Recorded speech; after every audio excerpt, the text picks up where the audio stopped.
பிரான்சில் ஒரு வருடத்திற்கு மேலாக நாட்டை விட்டு வெளியேறும் அபாயத்தில் இருந்து அல்ஜீரிய நாட்டு பெண் தனது வழக்கில் வெற்றி பெற்றுள்ளார். மாந்து ரோய் நிர்வாக நீதிமன்றம் அவருக்கு எதிராக பிறப்பிக்கப்பட்ட நாட்டை விட்டு வெளியேற்றும் உத்தரவை ரத்து செய்துள்ளதுடன் அவரது அடையாள ஆவணங்களையும் திருப்பித் தருமாறு உத்தரவிட்டுள்ளது. ஜொரையா என்ற பெயர் கொண்ட குறித்த பெண் 1993 ஆண்டு முதல் பிரான்சில் வாழ்ந்து வருகிறார் மற்றும் 1997 ஆண்டு முதல் பிரெஞ்சு குடியுரிமை பெற்றுள்ளார்.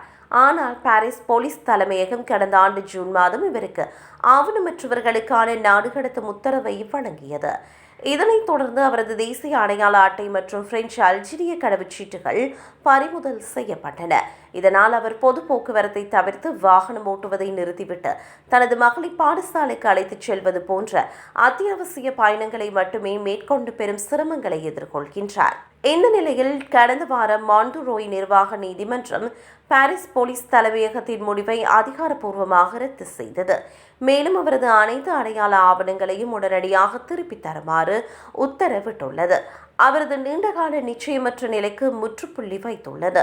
இந்த தீர்ப்பு தனக்கு மிகப்பெரிய நிம்மதியை அளித்துள்ளதாக அவர் தெரிவித்துள்ளார். இருப்பினும் போலீசாரின் பிடியில் சிக்கிவிடுவோமோ என்ற தொடர்ச்சியான பயமும் உள்ளது என அவர் குறிப்பிட்டுள்ளார். இந்த இக்கட்டான காலகட்டத்தில் அனுபவித்த கடுமையான மன அழுத்தமும் தன் மனதில் நீங்கா தழும்புகளாக நிலைத்திருக்கும் என்றும் அவர் குறிப்பிட்டார்.